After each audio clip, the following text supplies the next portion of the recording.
Félicitations, vous venez de taper à la meilleure des portes pour avoir l'information de qualité. Chers internautes, bonjour à toutes et à tous. Nous sommes vendredi 23 janvier 2025. La une est marquée par la montée en puissance de l'AES. Devenue confédération en juillet 2024, l'Alliance des États du Sahel, Mali, Burkina Faso et Niger vise à renforcer l'intégration régionale autour de la souveraineté, de la sécurité collective et du développement endogène. Son pilier central est une force unifiée basée à Niamey, déjà engagée dans des opérations conjointes avec des résultats sécuritaires jugés encourageants. Soutenue par une mobilisation populaire, notamment des jeunes et des femmes, l'AES apparaît comme une initiative audacieuse mais confrontée à des défis structurels majeurs. La suite est disponible sur nos plateformes digitales. À l'occasion de la Journée mondiale de lutte contre le VIH-Sida, le ministère en charge des Affaires étrangères a organisé à Kouliba une journée d'information et de sensibilisation pour son personnel, présidée par le chef du département, Abdoulaye Diop.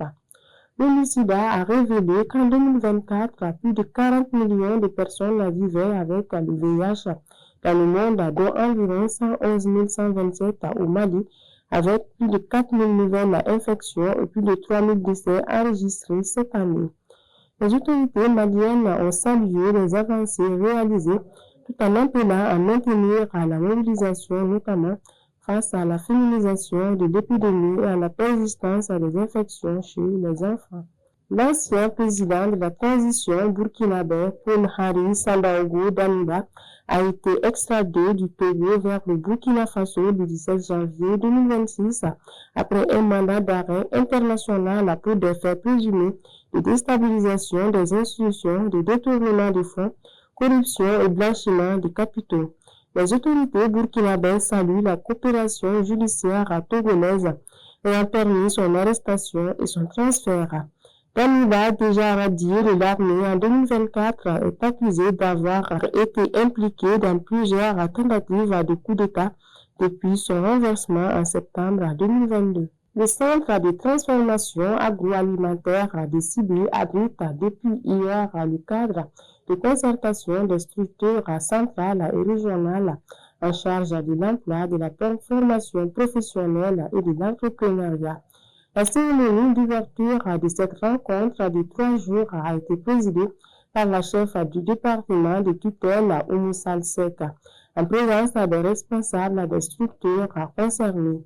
Ces cadres de concertation visent à améliorer la gouvernance de l'emploi et de la formation professionnelle afin de contribuer au développement du capital humain, de promouvoir l'emploi et de renforcer l'inclusion sociale au Mali. Fait divers, la police de Sabali-Bougou a interpellé 6 jeunes soupçonnés d'appartenir à un réseau de vente de cannabis à Garanti-Bougou en commune 5 de Bamako à la suite d'une dénonciation anonyme. Une opération ciblée a permis la saisie de 27 boules de cannabis. Les suspects ont été déférés devant le parquet et devront répondre du trafic de stupéfiants. Le stade malien de Bamako défiera l'Atlético Petro de Luanda ce dimanche au stade du 26 mars dans le cadre de la 3e journée de la phase de poule de la Ligue des champions d'Afrique. Le coup d'envoi est prévu à 16 h. Après un nul précieux en Tunisie face à l'Espérance de Tunis et une victoire à domicile contre Sima SC de Tanzanie, les Blancs de Sotuba partagent la tête du groupe D avec les Angolais qui affichent également un bilan d'une victoire contre Simba SC et des matchs nuls face à l'Espérance de Tunis. C'est la fin de cette revue. Merci de l'avoir suivi. Pour ne rien rater pendant ce week-end, continuez à nous suivre sur le www.de ainsi que sur toutes les plateformes digitales. À la prochaine.